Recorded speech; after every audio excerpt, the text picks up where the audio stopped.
ओए होए होए होए होए होए, बड़ी मुश्किल से ढूंढ ढूंढा के यहाँ पहुंचे हो। पर कोई बात नहीं, देर से आए हो दुरुस्त आए हो, क्योंकि आपकी सारी समस्याओं का समाधान यहाँ पे उपलब्ध है।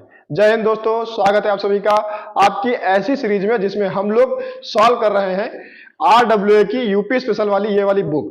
इस वाली बुक में क्या है कि अगर आप उत्तर प्रदेश का कोई भी एग्जाम देना चाह रहे हैं, कैसा भी एग्जाम जिसमें यूपी स्पेशल से क्वेश्चन आते हैं, तो आप ये वाली बुक पढ़ लें। इस वाली बुक को अगर आपने अच्छे से पढ़ लिया तो आपके उत्तर प्रदेश स्पेशल से कोई भी क्वेश्चन फंसने वाले कहीं से नहीं है। इसलिए आप लोग सब लोग ये वाली बुक को अभी ऑर्डर कर दो। कोई महंगी किताब नहीं है, ये लगभग आपको पड़ेगी 100 रुपए के आसपास। तो इसको बुक कर दो और मंगवा लो।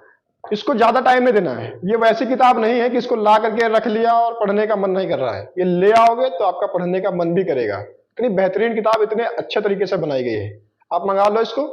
20 मिनट रोज इसको दो अपने जीवन के, मतलब दिन भर के 20 मिनट आप अगर इसको दे देंगे तो आपकी सारी समस्याओं का समाधान उत्तर प्रदेश स्पेशल से खत्म हो जाएगा। साथ ही साथ अगर आप वीडियो भी देखते रहेंगे तो भी आपके बहुत सारी चीजें सॉल्व हो जाएंगी। वीडियो क्या है, यहाँ पे हम केवल क्वेश्चन आंसर आपको कराएंगे, पर इसमें क्वेश्चन आंसर के साथ साथ में कुछ थ्योरी भी दी गई है। उसको भी अगर आप पढ़ेंगे तो कुछ और ज्यादा ही सीखने को मिलेगा। और किताब तो पहले से ही सर्वोत्तम रहता है, एक अच्छा विकल्प रहता है कि कैसा भी पढ़ने का हो, तुम्हारे पास जितने भी ऑनलाइन की सुविधाएं आ गई हों, उन सबसे बेहतर तुम्हारी ऑफलाइन की किताब ही सुविधा होती है। इस किताब को पढ़ने की आदत डालो। कोई भी किताब हो, आप किताब से पढ़ने की आदत डालो। साथ ही साथ वीडियो देखते हो तो आपको बहुत सारी चीजें बहुत आसानी से आ जाती है समझ में। पर किताब पढ़ना एक बेहतरीन तरीका हो सकता है, क्योंकि आप वीडियो किसी का देखेंगे तो उतना ही सीखेंगे जितना वो सामने वाला बताना चाहेगा आपको या सिखाना चाहेगा आपको। पर अगर आप किताब उठाएंगे तो आप बहुत सारी चीजें जो आपसे मिस हो जाती हैं, आप छोड़ देते हो उनको, वो भी आप कवर कर लोगे। ठीक है, तो आगे बढ़ते हैं। आपका यूपी पुलिस का एग्जाम है, और यूपी पुलिस के एग्जाम में क्या है कि एक बार में भर्ती सफल ही नहीं हो पाती। 2018 में भी आई थी, तब भी पेपर कैंसिल हो गया था। फिर भी बच्चों ने हार नहीं मानी। जो बच्चे लड़े दोबारा से, जो हिम्मत नहीं हारे, वो अगली बार जीत गए। कुछ बच्चे ऐसे थे जो हिम्मत हार गए, उनको लगा कि यार यहाँ कभी भर्ती सफल होती ही नहीं, सरकारों को कोस रहे थे। वो कोसते कोसते निकल गए, आज भी सरकार को कोस रहे हैं, अपने घर में बैठे बैठे सरकार कोस ही रहे हैं। तो सरकारों को कोसने से काम नहीं होगा। अगर आपको 1% भी मौका मिला है ना, तो आप उसमें अपना 100% दीजिए और फिर देखिए आप सफल हो जाएंगे एक दिन। इसलिए कुछ बच्चे तो ऐसे घूम रहे हैं कि अभी तो आचार संहिता लग गई है, अभी कोई तो पेपर होना नहीं है। अरे आचार संहिता के बाद तो पेपर होगा, तब क्या एकदम से तैयारी करना स्टार्ट करोगे? नहीं ना। कम से कम थोड़ा समय मिल गया है अगर तुमको, तो तैयारी कर लो। इससे पहले जब पेपर अभी हुआ तब तुम लोग परेशान इस बात से थे कि हाय रे सरकार समय नहीं दे रही है, 1 महीने के अंदर कैसे तैयारी कर लेंगे। वे अब तो समय मिल गया। ज्यादातर बच्चे अभी गायब हैं, नहीं पढ़ रहे हैं। तो तुमको हिम्मत नहीं हारनी है, पेपर कैंसिल हो या कुछ भी हो, तुम अपनी तैयारी पूरी रखना। क्योंकि अगर 1% मौका मिलता है तो तुमको अपना 100% देना है। हिम्मत नहीं हारनी। कुछ लाइन मैंने तुम लोगों के लिए लिखी थी कि होके मायूस में आज शाम सा ढला हूं, निकलूंगा एक रोज मत भूलो मैं भोर का उजाला हूं। होके मायूस में आज शाम सा ढला हूं, निकलूंगा एक रोज मत भूलो मैं भोर का उजाला हूं। इतनी जल्दी हार मान जाऊं ये तुमने सोचा कैसे, जो कभी ना हार माने उस शेरनी का पाला हूं। अरे सूख जाएंगे समंदर भी जिसकी तपिश में, मैं उसी प्रचंड सूरज की भड़कती हुई ज्वाला हूं, भड़कती हुई ज्वाला हूं। तो दोस्तों तुमको भी अपने अंदर की आग को जलाए रखना है, ऐसे हार नहीं माननी है। ठीक है, कहते हैं ना कि जो आंधियों में बुझ जाए वो लौ नहीं हूं मैं, जो तूफानों में भी लग जाए वो आग लिए फिरता हूं। तो हार नहीं माननी है। ठीक है, चलो स्टार्ट करते हैं अपना पहला क्वेश्चन। इसमें हम क्या करेंगे, कैसे क्वेश्चन आंसर होंगे उसको थोड़ा एक्सप्लेन करने का प्रयास भी करेंगे। कोशिश करेंगे कम से कम समय में तुमको ज्यादा से ज्यादा मैं सिखा सकूं, ज्यादा से ज्यादा समझा सकूं, और कुछ ऐसा बता सकूं जो तुम्हारे पेपर से रिलेटेड हो। ये मेरा अनुभव है, मैंने भी यूपी पुलिस के एग्जाम कई बार क्वालिफाई किए हैं, ना सिर्फ कांस्टेबल बल्कि एसआई और एएसआई भी। तो मेरा कुछ अनुभव है जो मैं तुम लोगों के साथ साझा कर रहा हूँ। ठीक है, तो मुझ पर भरोसा करके कर सकते हो। पिछले बार भी कई सारे बच्चे कहते थे क्या सर ऐसे इतने आसान क्वेश्चन आएंगे, फिर जब पेपर दे करके आए तो बच्चे खुद कह रहे थे कि सर जो आपने पढ़ाया सेम उसी में से सब कुछ आया था। वो अलग बात है कि पेपर कैंसिल हो गया, तो अगली बार भी तो मुझ पर भरोसा कर सकते हो, है ना। थोड़ा भरोसा करना, किसी के अनुभव पर, किसी के एक्सपीरियंस पर थोड़ा भरोसा करना, वहां से आपको क्वेश्चन मिलेंगे। ठीक है, मेरा भरोसा करके आप लोग इसको वीडियो को देखें, अपनी तैयारी को बिल्कुल हिम्मत के साथ आगे बढ़ाना है। कहते हैं ना कि कभी भी कोई अगर किसी का कोई मार्गदर्शन कर रहा है और आप उसके बताए हुए रास्ते पे चलना चाहते हैं तो सबसे पहले आपको उस पर भरोसा करना सीखना पड़ेगा। आप भरोसा करें कि सामने वाला जो बता रहा है वो आपको सही बता रहा है, आपको सही रास्ते पे ले जाएगा। ठीक है, चलो स्टार्ट करते हैं। सबसे पहला क्वेश्चन है उत्तर प्रदेश वन निगम पूछा गया है। उत्तर प्रदेश वन निगम कब स्थापित किया गया? तो आंसर हो जाएगा 25 नवंबर 1974। कब हो जाएगा? उत्तर प्रदेश वन निगम की स्थापना कब की गई थी? तो 25 नवंबर 1974 में उत्तर प्रदेश वन निगम की स्थापना की गई थी। एक इसी से मिलता जुलता क्वेश्चन और लिख लेना, सामाजिक वानिकी। सामाजिक वानिकी योजना कब आई थी? तो अगर आपसे पूछा जाए सामाजिक वानिकी योजना कब आई थी तो 1976 में आई थी। ठीक है, अगर आपसे पूछा जाए उत्तर प्रदेश वन निगम की स्थापना कब हुई थी तो 25 नवंबर 1974 हो जाएगा, 1974।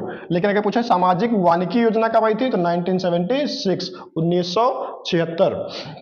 और अगर पूछा जाए वन, चलो और आगे अभी डिस्कस करते रहेंगे, क्वेश्चन है ना हमारे तो उस पर डिस्कस करते रहेंगे, क्योंकि ज्यादातर एक ही क्वेश्चन पे सब कुछ एक्सप्लेन करेंगे तो फिर तुम लोग सोचोगे कि यार बहुत टाइम ले रहा है ये आदमी। तो कम से कम समय लेकर के ज्यादा से ज्यादा तुमको हम बता देंगे, बस थोड़ा साथ बनाए रखना, ठीक है? और मजा भी आएगा क्योंकि इतने वो बोरिंग वाला तरीके से हम पढ़ाते नहीं है। मेरा वो रहता है कि आराम से हंस खेल के पढ़ो, मजा आएगा, तभी पढ़ने में मन लगेगा। कह रहा दुधवा राष्ट्रीय उद्यान प्रदेश के निम्नलिखित में से किस जिले में स्थित है? दुधवा पूछा गया तो सब लोगों को दुधवा तो पता ही होगा, ये लखीमपुर खीरी में है, तो इसमें आपको बताने की जरूरत भी है नहीं। अगर तुमसे पूछा जाए राष्ट्रीय उद्यान उत्तर प्रदेश में कितने हैं तो मात्र एक राष्ट्रीय उद्यान है, वो यही है, दुधवा है। ठीक है, और वो लखीमपुर खीरी में है, मात्र एक राष्ट्रीय उद्यान है, आपको ध्यान रखना है, लखीमपुर खीरी ऑप्शन आपका हो जाएगा। अगला देखो, चंद्रप्रभा मृग वन पूछा गया है। मृग वन मतलब जहां पे हिरन रहते हैं।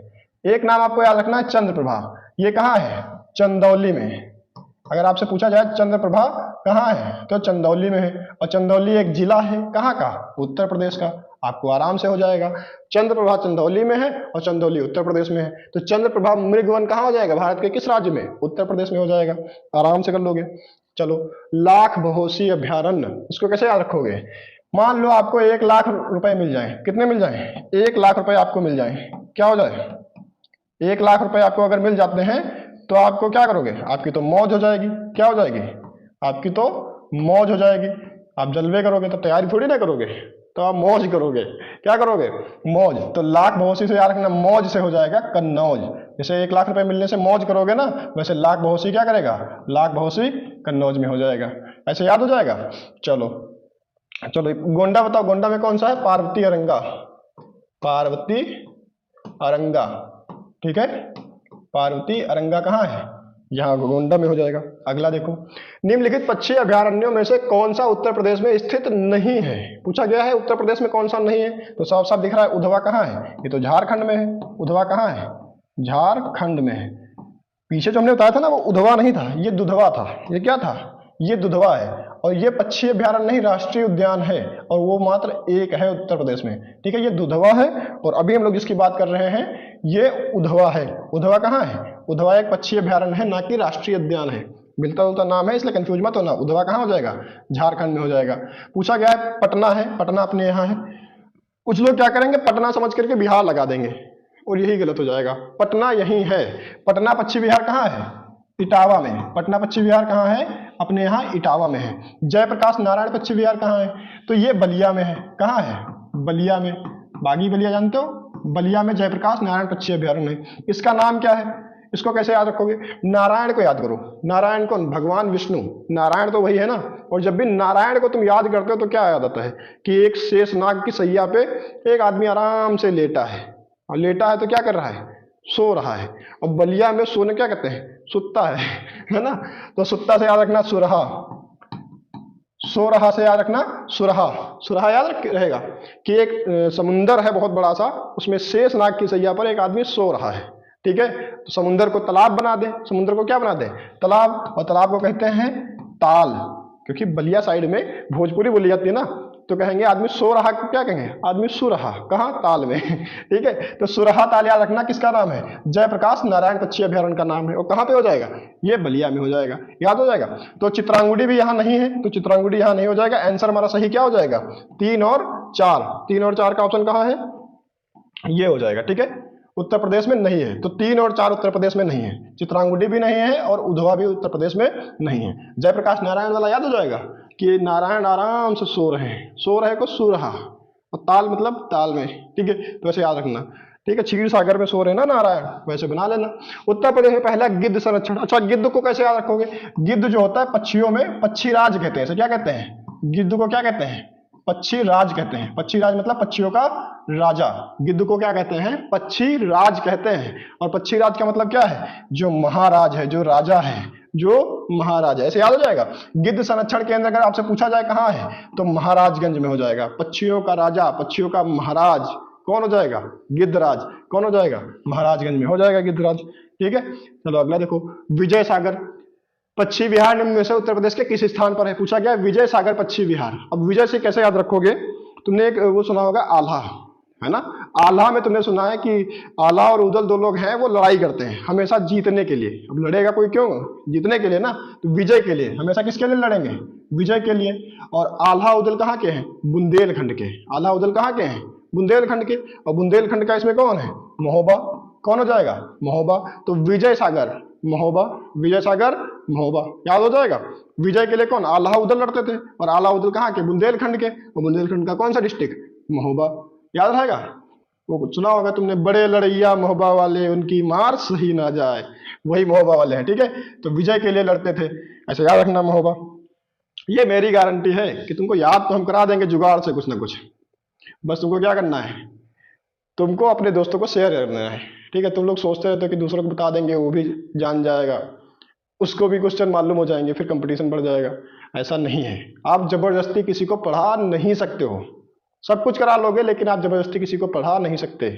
अगर उसने वीडियो देख भी लिया तो भी वो अगर मन से नहीं देख रहा है तो उसका काम नहीं आएगा। आप भी अगर मन से नहीं देखोगे तो आपके याद नहीं रहेंगे। मैं कितना भी कोशिश कर लूँ, याद नहीं होगा। इसलिए मन से आपको खुद के अंदर से खुद का मोटिवेशन पैदा करना पड़ेगा। आपको याद करना पड़ेगा कि आप किसके लिए पढ़ रहे हो। आपने स्टार्टिंग कब कैसे की थी? आपने फॉर्म भरा था तो क्या सोच के भरा था? आप यही तो देखते थे ना कि आपका बाप जो आपके पिताजी हैं आपका, वो क्या कर रहे हैं? कहीं खेतों में काम कर रहे हैं, कहीं दूसरी जगह नौकरी कर रहे हैं। आप यही सोच के तो कर रहे थे कि जब मेरी नौकरी लग जाएगी तब मैं इस आदमी से कहूंगा कि बापू अब तुम घर पे बैठ जाओ, आराम से बैठो, अब मेहनत करने की आवश्यकता नहीं है, अब तुमको खेतों में जाने की आवश्यकता नहीं है, या फावड़ा उठाने की आवश्यकता नहीं है। अब तुम्हारा बेटा आपकी मदद करने के लिए तैयार है। अब हम कमाएंगे और आप आराम से बैठ के खाइए। बच्चियां लड़कियां अपनी माताओं का देख करके स्टार्ट की थी कि देखो मेरी माता सुबह शाम बर्तन घिस रही हैं। इतनी अभाव में कितनी सारी समस्याओं को झेल करके माँ बाप तुमको पढ़ा रहा है, तब जा करके तुमने फॉर्म भरा था कि नहीं मैं नौकरी ले लूंगा। उसके बाद में सारी आर्थिक समस्याएं खत्म हो जाएंगी।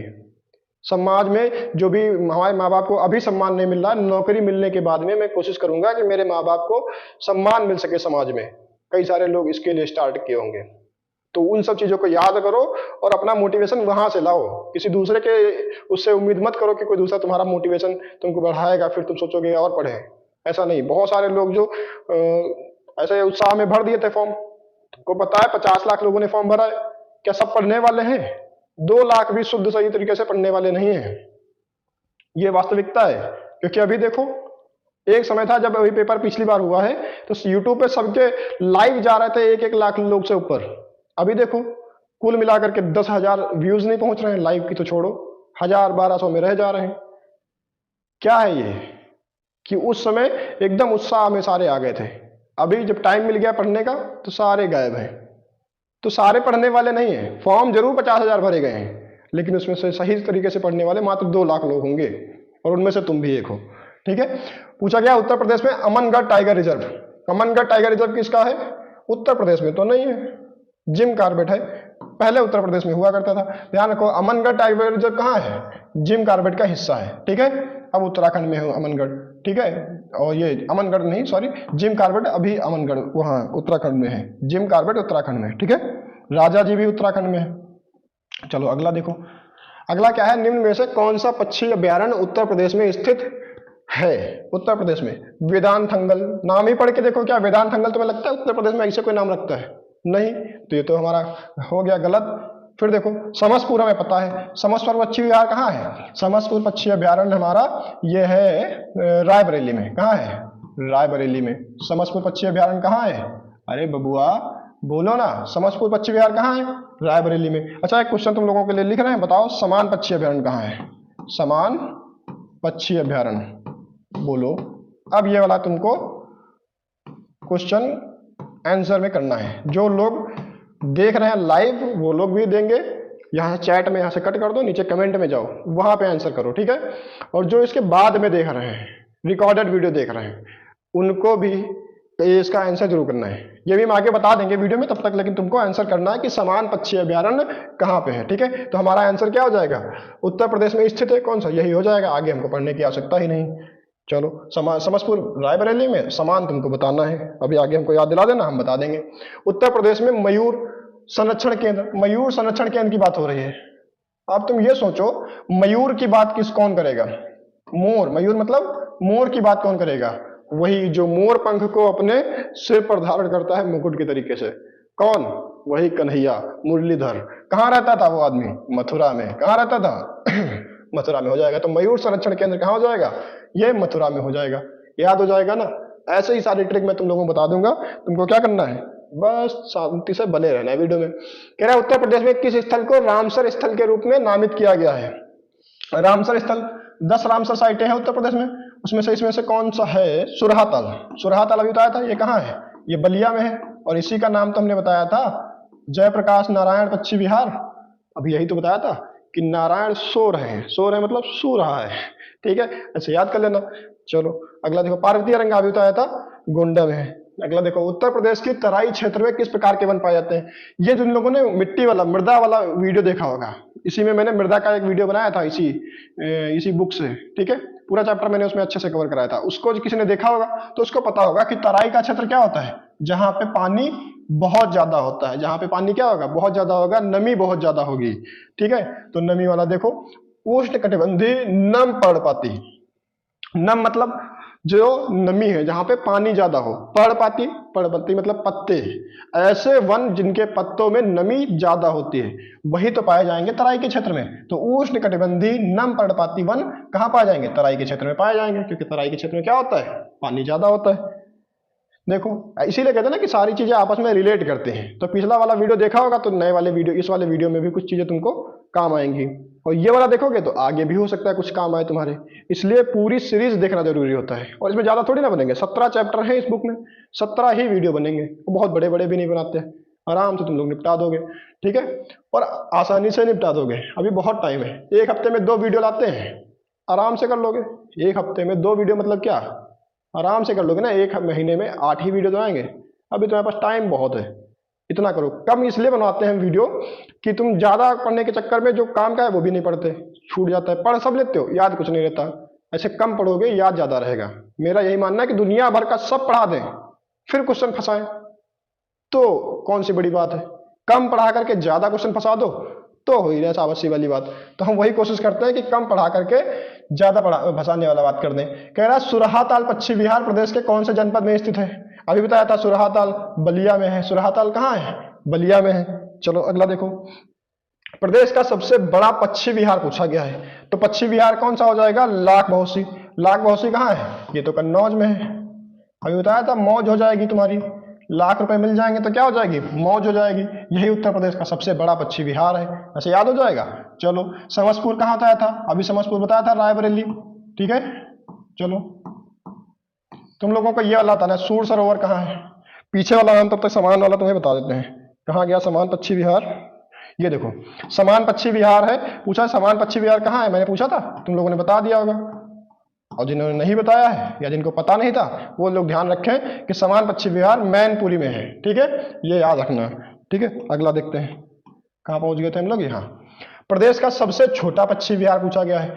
तो ज्यादातर लोग पटना लगा देंगे, और इस ऑप्शन में भी सही आंसर पटना है। इस बुक में भी जो दिया गया है उसका आंसर भी पटना है। लेकिन आप लोग मेरे पास पढ़ते हो तो आप लोगों को ध्यान रखना है कि 2016 के बाद में ये पटना सबसे छोटा पश्चिम बिहार उत्तर प्रदेश का नहीं है। ध्यान रखना, 2016 के बाद में सबसे छोटा पश्चिम बिहार कौन हो जाएगा? शेखा पश्चिम बिहार, ठीक है। शेखा झील पश्चिम बिहार कहते हैं इसे। क्या कहते हैं? शेखा झील पश्चिम बिहार, ठीक है। आप लोगों को ध्यान रखना है। 2016 के बाद में सबसे छोटा जो पश्चिमी बिहार है वो कौन हो जाएगा? शेखा झील पश्चिमी बिहार। और ये कहाँ है तुम्हारा? तो ये हो जाएगा अलीगढ़ नहीं, हाँ अलीगढ़, ठीक है अलीगढ़। हम अलीगढ़ को अलीगंज समझ लिए थे, अलीगंज तो लखनऊ में है ना, अलीगढ़ में है, ठीक है। सबसे छोटा पश्चिमी बिहार कौन हो जाएगा? शेखा पश्चिमी बिहार हो जाएगा। और ये कहाँ है? अलीगढ़ में है। 2016 के बाद में सबसे छोटा यही हो जाएगा। हाँ 2016 से पहले सबसे छोटा पटना वाला था। और ये कहाँ है? इटावा में। ये कहाँ है? इटावा में। सांडी अगर पूछे तो ये हमारे यहाँ है, कहाँ? सांडी पश्चिमी बिहार कहाँ है? ये तो हमारे यहाँ हरदोई में है। ये इंगे इंगे इंगे हमारे यहाँ, ठीक है। पूछेगा डॉक्टर भीमराव अंबेडकर पश्चिमी बिहार कहाँ है, तो आपको बताना है ये प्रतापगढ़ में है। कहाँ है? ये राजा भैया वाला प्रतापगढ़, याद रहेगा। चलो विजय सागर अभी बताया था महोबा में है। विजय सागर कहाँ है? महोबा में है। तो ध्यान रखना 2016 के बाद में सबसे छोटा शेखा पश्चिमी बिहार है और ये अलीगढ़ में है, ठीक है। वैसे इसका आंसर पटना हो जाएगा। अगर ये नहीं होता, शेखा भी होता और पटना भी होता, तो हम आंसर क्या लगाते? तब हम शेखा लगा देते, ठीक है। प्रदेश का सबसे बड़ा वन्यजीव विहार, अभी पश्चिमी बिहार की बात हो रही थी, अब वन्यजीव विहार की हो रही है। तो सबसे बड़ा वाला पूछा गया, तो आपको हस्तिनापुर लगा देना है। ये कहाँ पड़ेगा? ये मेरठ और उसके आसपास के क्षेत्र में मिलेगा। कहाँ मिलेगा? मेरठ और उसके आसपास के क्षेत्र में हस्तिनापुर। हस्तिनापुर वहाँ महाभारत से याद रखो, महाभारत में हस्तिनापुर साम्राज्य हुआ करता था बहुत बड़ा, तो उतना बड़ा साम्राज्य था, उसी के नाम पे उतना बड़ा ये हस्तिनापुर पश्चिमी वन्यजीव विहार भी हो जाएगा। कहाँ? मेरठ और उसके आसपास के क्षेत्रों में हो जाएगा। चलो अगला क्वेश्चन क्या है हमारा? अगला क्वेश्चन है निम्नलिखित में से कौन सा वृक्ष, इससे पहले छोटा वाला भी तो था एक, वन्यजीव विहार सबसे बड़ा हो गया, सबसे छोटा वाला कहाँ गया? निकल गया। ये हमारे टाइपिस्ट महोदय का काम है। हमारे टाइपिस्ट महोदय बहुत मेहनत करके, बहुत मतलब दिन रात एक करके गलत टाइप करते हैं मतलब इतनी मेहनत करता है सामने वाला बंदा कि कुछ ना कुछ गलती हर स्लाइड में निकाल ही देता है। अब देखो समस्या ये है ना कि ऑफलाइन में भी हम पढ़ाते हैं तो पूरा दिन उधर चला जाता है, हमारे पास समय बचता नहीं है। तो हम एक हमारे मित्र हैं, हालांकि प्रोफेशनल टाइपिस्ट नहीं है वो, मित्र है, मित्रवत व्यवहार से वो कर देते हैं, है ना। कोई इनका धंधा नहीं है, ये अपना टाइम निकाल करके थोड़ी देर हमारे लिए कर देते हैं। तो डेडिकेशन है उनकी ये आप लोगों के प्रति कि आप लोग पढ़ सकें, हम भी कुछ मेहनत कर सकें। तो कहते हैं ना लाइफ में सबसे ज़रूरी होता है कि आप मित्र बहुत अच्छे बनाओ। दुश्मनी तो वैसे करनी नहीं चाहिए किसी से, पर मित्र जरूरी है कि लाइफ में एक दो बंदे ऐसे होने चाहिए जो तुम्हारे लिए दिल से तुम्हारे साथ लगे रहें। तो ऐसे मित्र हैं हमारे, वो बना देते हैं, टाइप कर देते हैं, पर उनकी समस्या ये है कि हर स्लाइड में कुछ ना कुछ गड़बड़ जरूर करेंगे, हर वीडियो में कहीं ना कहीं कुछ ना कुछ जरूर गड़बड़ हो जाता है। पर कोई नहीं, मेहनत सोचो कितने लोगों की लगी है, इसलिए तुम लोगों को शेयर करना तो बनता है। और जो लोग सब्सक्राइब नहीं किए हैं, नए बंदे सब्सक्राइब कर लो, तुम्हारा फायदा होगा। अच्छा ये बताओ तुम लोग सब्सक्राइब क्यों नहीं करते हो? कितना टाइम लगता है पता है? एक बार सब्सक्राइब की बटन क्लिक करने पे इतना टाइम लगता है, 0.19 सेकंड का समय लगता है। सब्सक्राइब कर लो। अब इतना ये भी नहीं है हमारे में चैनल पे इतना है कि दिन रात नोटिफिकेशन ही आते रहेंगे, ऐसा नहीं है हमारा चैनल। आप इसको सब्सक्राइब करेंगे, आपको हफ्ते में 2 ही बार देखने को मिलेगा, सिर्फ 2 वीडियो आएंगे हफ्ते में। इतना फालतू का नहीं बनाते कि बनाए जा रहे हैं दिन दिन में 20-20 वीडियो आ रहे हैं, दिन भर नोटिफिकेशन ही आ रही है, वैसा नहीं है आराम से सब्सक्राइब कर लो, फायदा होगा तुम्हारा कि जो भी वीडियो डालेंगे उसका तुमको अपडेट मिल जाएगा, और साथ ही साथ परेशान नहीं होगे तुम, हफ्ते में 2 ही आएंगे नोटिफिकेशन। चलो अगला देखते हैं, निम्न में से कौन सा वृक्ष पर्यावरण के लिए खतरा है? तो ध्यान रखो यूकेलिप्टस हो जाएगा। यूकेलिप्टस बहुत पानी लेता है, लगभग 90 लीटर पानी एक दिन में पी जाता है। अच्छा खासा यूकेलिप्टस का पेड़ हो तो 90 लीटर पानी वो आदमी, मतलब वो पेड़ दिन भर में पी जाता है। इस हिसाब से तो पानी की बहुत कमी आ जाएगी, इसलिए पर्यावरण के लिए सबसे खतरा कौन सा है? यूकेलिप्टस है। अभी आपको पता ही होगा कि वो क्या कहते हैं, बेंगलुरु में पानी की समस्या आ गई है ना। लगभग 1/3 जनसंख्या पानी की कमी से पीड़ित है। तो तुम लोग को समझना है, नीम तो अच्छा होता है स्वास्थ्य के लिए भी, आयुर्वेद में भी नीम का बहुत अच्छा बताया गया। बबूल भी आयुर्वेद में है। बबूल तो ऐसा है ना जहां पानी नहीं भी होगा वहां भी चल जाता है। बबूल तो ऐसा है जहां पानी उपलब्ध भी नहीं है तब भी ये पेड़ तैयार हो जाता है, ठीक है। चलो अगला देखो, कृषि वानिकी राष्ट्रीय अनुसंधान केंद्र कहाँ पे है? तो कृषि वानिकी अगर तुमसे पूछा जाए कृषि वानिकी राष्ट्रीय अनुसंधान केंद्र कहाँ पे है, तो तुम लोग क्या दोगे? कृषि वानिकी राष्ट्रीय अनुसंधान केंद्र, तो ये झांसी लगा दोगे। कहाँ लगाओगे? कृषि वानिकी राष्ट्रीय अनुसंधान केंद्र कहाँ है? तो ये झांसी लगा दोगे, ठीक है। एक क्वेश्चन इसमें क्या और था, वन प्रशिक्षण संस्थान की स्थापना 1988 में की गई थी। पहला तो आप लोगों को याद ध्यान रखना है कि कुछ लोग होते हैं ना वन वाली जो वैकेंसी होती हैं, जैसे फॉरेस्ट गार्ड की हो गई, फॉरेस्ट इंस्पेक्टर की हो गई, ऐसी वैकेंसी बहुत सारी आती हैं, तो उन लोगों को ट्रेनिंग कहाँ मिलती है, वन प्रशिक्षण संस्थान, प्रशिक्षण कहाँ मिलता है उन लोगों को, ट्रेनिंग कहाँ मिलती है, तो वो आपको ध्यान रखना है। ये मिलती है कानपुर में। जो फॉरेस्ट गार्ड, अगर मान ली तुमने फॉरेस्ट गार्ड का पेपर भरा, उसमें क्वालिफाई कर गए, तो तुमको ट्रेनिंग कहाँ मिलेगी, यही मिलेगी, है ना, कानपुर में। इसकी स्थापना कब हुई थी, 1988 में हुई थी। ठीक है, इसको ध्यान रखेंगे। चलो अगला क्वेश्चन देखते हैं। उत्तर प्रदेश का न्यूनतम वनावरण वाला जिला, मतलब सबसे कम वन कहाँ है, तो भदोही। आपको ध्यान रखना है, भदोही में सबसे कम वन है।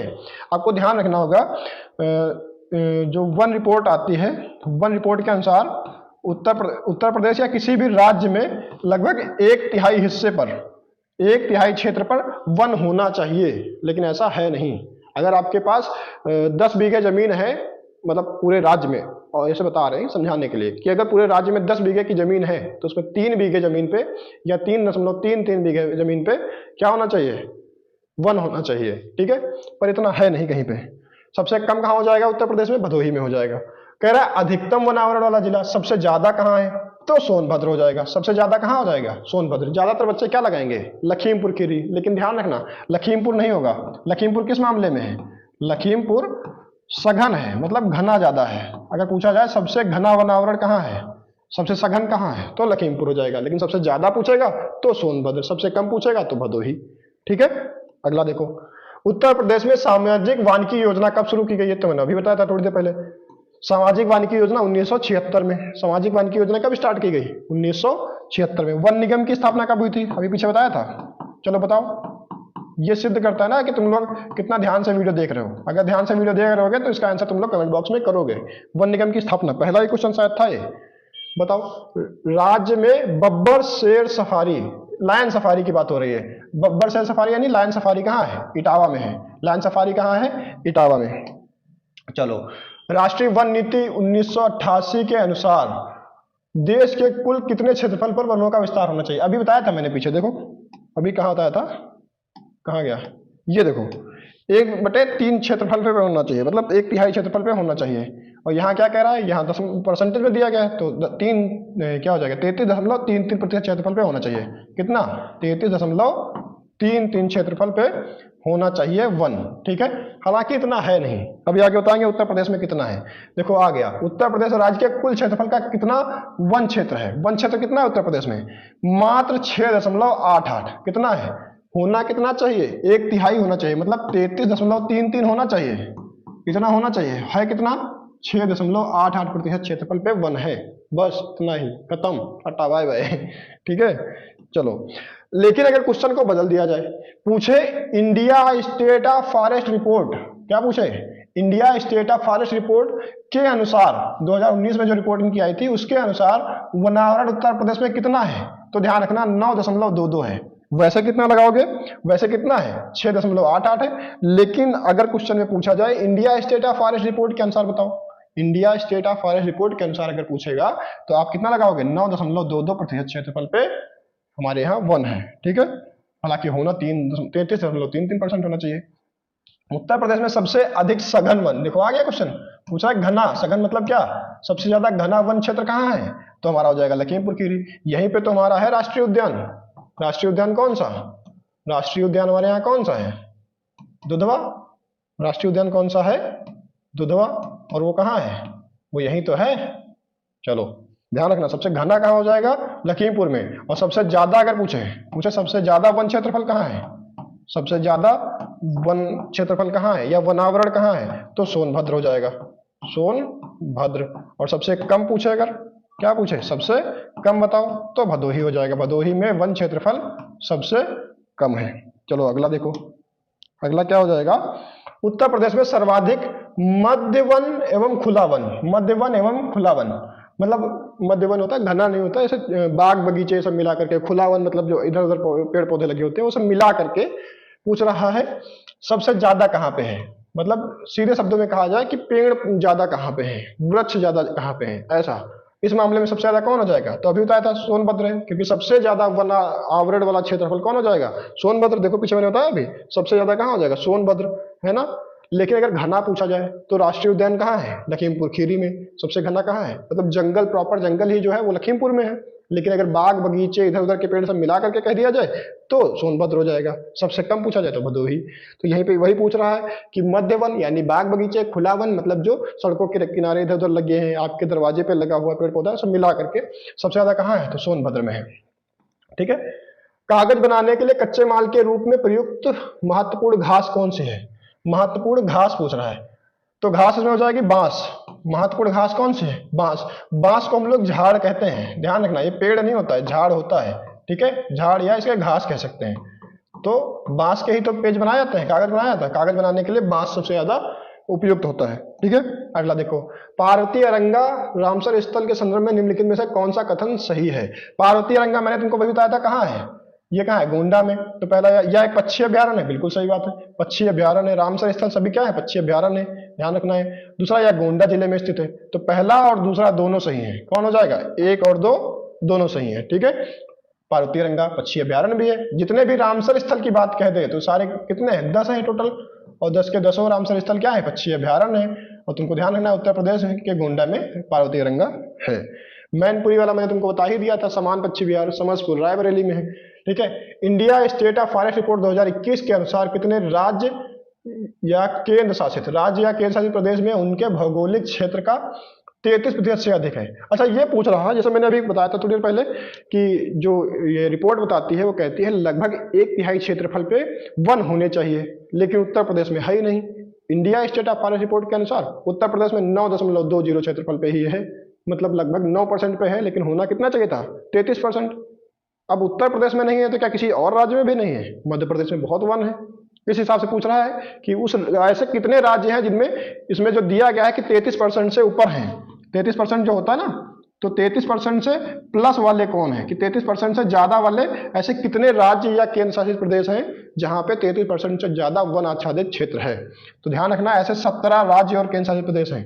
राज्य और केंद्र शासित प्रदेश का मतलब यह है कि इसमें राज्य भी मिला लिया है और केंद्र शासित प्रदेश में मिला लिया है, दोनों को मिला करके अगर जोड़ोगे तो 17 हो जाएंगे। ठीक है, इनको ध्यान रखना। 33% कहा गया कि होना ही चाहिए, तो 17 ऐसे राज्य और केंद्र शासित प्रदेश हैं जहां पे 33% से ज्यादा वन है। ठीक है, मेघालय में भी बहुत ज्यादा वन पाए जाते हैं, मिजोरम में भी। अच्छा, ये आ गया तुम्हारा क्वेश्चन ऑफ द डे। पूछा है बीड़ी बनाने के लिए किस पेड़ के पत्ते का उपयोग किया जाता है? 4 ऑप्शन आप लोगों के पास है, पलाश, ढोकड़ा, तेंदू, सागौन। मुझे पता है इसमें से तुम में से ज्यादातर बच्चे इसको नहीं बता पाओगे, अधिकतर नहीं बता पाओगे। ठीक है, क्योंकि ये इस टाइप का क्वेश्चन है, तुमने सुना ही नहीं होगा बीड़ी बनाने के लिए, पर क्वेश्चन इस हिसाब से आ जाते हैं। यूपी पीसीएस में, लोअर पीसीएस में आ चुका है ये। ठीक है, लोअर पीसीएस का आया हुआ क्वेश्चन है ये। अब तुम सोचो लोअर पीसीएस में पूछा गया तो ऐसे थोड़ी ना पूछ दिया होगा। बीड़ी देखी सबने होगी, लेकिन ये दिमाग में कभी नहीं आया होगा कि यार ये बनती काहे के पत्ते से बनती है। तो पता है कि पत्ता होता है, पर काहे का पत्ता होता है वो तुमको बताना है। जिनको पता है वो कमेंट बॉक्स में तुरंत बताएंगे, और जिनको नहीं पता है वो जाएंगे गूगल पे सर्च करेंगे। बताने को मैं अभी बता दूं, लेकिन मैं नहीं बताऊंगा, क्योंकि आप वहां जाइए और सर्च करके आइए, फिर कमेंट में करिए। अच्छा, आप लोग सोचेंगे सर्च ही कर लिया तो कमेंट क्यों करने वापस आए? कमेंट करने वापस इसलिए आओ क्योंकि वहां से आप पढ़ोगे और यहाँ कमेंट में लिखोगे, तो देखने आपने वहां देखा गूगल पे, देखने से चीजें उतनी देर याद नहीं रहती, जितना आप लिख देते हो तो याद हो जाते हैं। ऐसा माना जाता है कि जो चीजें आप लिख देते हो वो ज्यादा देर तक आपको याद रहती हैं, इसलिए वहां से ला करके जानकारी को यहाँ कमेंट में लिखना भी है। ठीक है, आप लिख दोगे तो आपको ज्यादा देर तक याद रहेगी, क्योंकि अल्टीमेट आपका क्या है, एम तो यही है ना कि आपको याद हो जाए और आपके एग्जाम में आपका काम हो जाए, आप सारे आंसर सही करके आओ। यही मैं ईश्वर से कामना करूंगा, आपके ज्यादा से ज्यादा क्वेश्चन सही हो जाए और इस बार आप सिलेक्शन ले लो। इस बार अभी आपको बैठना नहीं है घर पे, क्योंकि कुछ लोग बच्चे हैं ऐसे, कुछ लोग क्या ज्यादातर ऐसे हैं, 99% से भी ज्यादा बच्चे ऐसे हैं कि वो आराम से बैठे हैं। इस समय तैयारी उनकी ठंडे बस्ते में चल रही है, इस समय चुनाव पे ध्यान दे रहे हैं कि कहाँ कौन से चरण में कौन सा चुनाव हो रहा है, कौन पार्टी जीतने वाली है, कौन सरकार बनाएगी, ये सब चक्कर पड़े। तुमको क्या मिलने वाला है? तुम्हारे लिए वैकेंसी कोई सरकार नहीं लाएगी, कोई भी सरकार। तुम कोई भी सरकार जिता लो, इनको जिता लो, उनको जिता लो, सब एक जैसे हैं, सब एक ही थाली के चट्टे बट्टे हैं। तुमको क्या करना है, मुश्किल से अगर एक वैकेंसी आ गई है तो मेहनत कर लो, इस बार सिलेक्शन ले लो, नहीं तो अगली बार फिर तुम चुनाव में तैयारी कर रहोगे कि कौन जीत रहा है कौन हार रहा है, एग्जिट पोल पे ध्यान दोगे। इस बार पढ़ाई पे ध्यान दे लो और बताना मुझे कि वीडियो आप लोगों को कैसा लगा। मेहनत मेरी लगी है, मेरे एक दोस्त की लगी है, और एक यहाँ लड़का बिठाते हैं, वो देखते रहता है, मॉनिटर करते रहता है कि कोई दिक्कत तो नहीं आ गई, वीडियो में चल रहा है सही से, ज़्यादा काला तो नहीं हो गया, या फिर आप लोगों को जो दिख रही चीज़ें क्लियर है कि नहीं है। तो वो बंदा भी अपना टाइम निकाल करके आता है, और ये सब फ्री में मेरे साथ जुड़े हुए हैं। मेरे साथ ये भाई जो जुड़ा हुआ है, ये भी फ्री में जुड़ा हुआ है, कोई पैसा ऐसा किसी को नहीं है। जो बनाते हैं टाइप वाइप कर देते हैं मित्र, वो भी बस मित्रवत व्यवहार से कर देते हैं, किसी को कोई पैसा नहीं मिलता, क्योंकि सबको पता है कि मुझे भी इस चैनल से कुछ नहीं मिलता, लेकिन फिर भी हार नहीं मानते हैं, है ना, क्योंकि जो लड़ा नहीं है वो कभी नहीं जीता है, इसलिए हम लड़ रहे हैं। आप भी लड़िए, ठीक है। आप लोगों का अगर वीडियो अच्छा लगा हो तो अपने जानने वाले सिर्फ 2 दोस्तों में भेजना, जो यूपीपी का एग्जाम देने वाले हों या पीछे दे चुके हों, या पढ़ने वाले बच्चे, सिर्फ 2 बच्चों को भेजना, ज़्यादा नहीं, ठीक है। उनको बता देना कि यहाँ कैसा पढ़ाया जाता है। अगर आपको अच्छा लगा तो आप अच्छा बताना, बुरा लगा तो आप बुरा भी बता देना कमेंट बॉक्स में। मैं सुधार करने का प्रयास करूंगा, आप बता देना मुझे कि क्या बात मेरी आपको अच्छी नहीं लगी है। मैं कोशिश करता हूँ कम से कम समय में ज़्यादा से ज़्यादा आप लोगों को मज़ेदार तरीके से कुछ ट्रिक बता करके आपको याद भी करा दूँ, है ना। तो अगर आपको वीडियो अच्छी लगी तो भी बताना, बुरी लगी है तो भी बताना, और अपने 2 दोस्तों को शेयर जरूर कर देना, क्योंकि इतने 3-4 लोगों का सबका साझा मेहनत लगी हुई है इसमें, तो उनकी मेहनत भी सफल हो जाएगी। क्योंकि बार बार देखते हैं वही 2-4-10 लोग अगर देखते हैं वीडियो, तो मोटिवेशन थोड़ा हमारा भी डाउन हो जाता है, कि सोचते हैं यार वही तो देख रहे बार बार। नए बच्चे देखेंगे तो हमारा और बनाने का मन करेगा, कोशिश करेंगे कि और अच्छे से कुछ बना सकें, तो उसमें भला तुम्हारा भी होगा, तुम्हारा भी फायदा होगा, मेरा तो अल्टीमेट होगा ही। क्योंकि मेरा तो फायदा है ही है कहीं पे, तो मैं ये नहीं कहूंगा कि मेरा फायदा नहीं है, ठीक है। आपको वीडियो कैसा लगा जरूर बताना। आज की वीडियो को यहीं तक रखते हैं। जय हिंद।